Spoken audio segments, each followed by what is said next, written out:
నమస్తే అండి. మన పిల్లల జనరేషన్ చూసుకుంటే ఒక 50 ఏళ్ళ ముందు ఇప్పటి పరిస్థితి కంపేర్ చేసుకుంటే చాలా మార్పులు వచ్చేసినాయి లైఫ్ స్టైల్లో. పిల్లలలో కానీ చిన్నప్పటి నుంచి కూడా చూస్తే ఇంతకుముందు ఏమైనా తినాలంటే ఇంట్లోనే ప్రిపేర్ చేసి పెట్టేవాళ్ళు.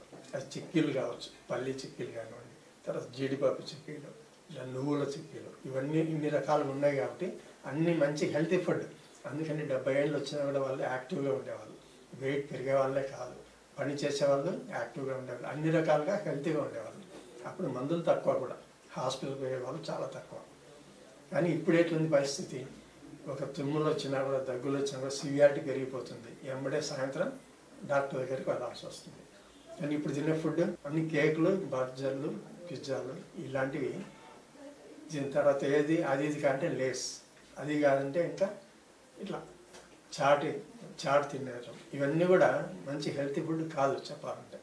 కడుపు నిండుతుంది, ఏదో టేస్ట్ కోసం ఎప్పుడన్నా చూస్తే తప్పలేదు, కానీ తినాలనిపిస్తే వెంటనే పోయి అవి తినేస్తున్నారు. అట్లా కాదు, అది కరెక్ట్ కాదు. అందుకనే హెల్త్ ఇష్యూస్ చాలామంది ఫేస్ చేస్తున్నారు. కాబట్టి మనము న్యాచురల్ ఫుడ్ అంటే పల్లి చిక్కీ కానివ్వండి, నువ్వుల చిక్కీ కానివ్వండి, తర్వాత ఇలాంటివి తీసుకుంటూ ప్లస్ పప్పులతో చేసినవి, ఇలాంటివి అంటే పుట్నాలతో చేసినవి, ఇట్లా రకరకాల ఐటమ్స్ ఉండేవి ఇంతకుముందు.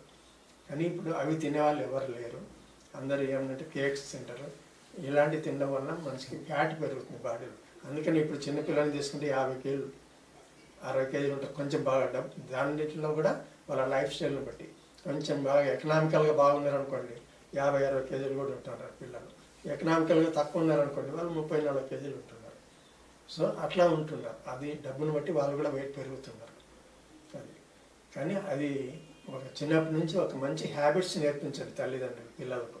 అంటే ఏ టైంలో ఎంత తినాలా, ఎలా ఉండాలా, హెల్త్ ఏం తింటే ఏం బెనిఫిట్స్ ఉంటాయి అవి వాళ్ళకి చెప్పడం లేదు. వాళ్ళ పిల్లలు అడుగుతున్నారు కానీ పోయి చాక్లెట్స్ కొనిస్తారు. దానివల్ల కార్బోహైడ్రేట్స్ ఎక్కువ అయిపోతున్నాయి, ప్రోటీన్స్, విటమిన్స్ తగ్గిపోతున్నాయి. సో దీనివల్ల మనకు రకరకాల జబ్బులు వస్తాయి ఫ్యూచర్లో. వెయిట్ పెరగడం వల్ల మోకాళ్ళ నొప్పులు వస్తాయి, ఆయాసం వస్తుంది, తర్వాత హార్ట్ ప్రాబ్లమ్స్ వస్తాయి, ఫ్యాట్ పెరిగినప్పుడు లివర్ ప్రాబ్లమ్స్ వస్తాయి. ఇన్ని రకాలుగా మనం వాళ్ళకు చెప్పాలి. ఫస్ట్ కొంచెం భయపెట్టైనా చెప్పాలి, లేదా గట్టిగానే చెప్పాలి. చిన్నప్పుడే చెప్తే వాళ్ళకు మంచి అలవాట్లు వస్తాయి. వాళ్ళు అడిగిన వాళ్ళ కొనిస్తూ పోయింది అనుకోండి, లాస్ట్కు అడగకుండానే జబ్బులు వస్తాయి. సో ప్రాబ్లం అనేది వాళ్ళకు వివరంగా చెప్తే వాళ్ళు అర్థం చేసుకుంటారు. అర్థం చేసుకునే వయసు కానప్పుడు చెప్పాలి, అంతవరకు అడిగినా కూడా కొనియకూడదు. ఎప్పుడో వారానికి ఒకటి కొనిస్తే ప్రాబ్లం ఉండదు. కానీ డైలీ ఈవినింగ్, మార్నింగ్ స్నాక్స్ అన్నప్పుడల్లా పోయి తినేస్తున్నారు. ఇంట్లో తినేది తక్కువ, బయట తినేది ఎక్కువ. అందుకనే జబ్బులు కూడా ఎక్కువగా వస్తున్నాయి.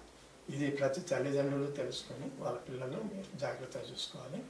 తర్వాత వాళ్ళకి మంచి చెడేదో చెప్పాల్సిన బాధ్యత తల్లిదండ్రులు. సో ఇవన్నీ ఎందుకు చెప్తున్నామంటే ఇంట్లో మీరు చేసి పెట్టండి. ఏది అడిగినా ఇంట్లోనే అన్నీ రెడీ ఉంటాయి. అవే హెల్తీ ఫుడ్. బయట తినేది హెల్తీ ఫుడ్ కాదు. అదొక్క మాట మాత్రం నేను ఖచ్చితంగా చెప్తాను. నమస్తే.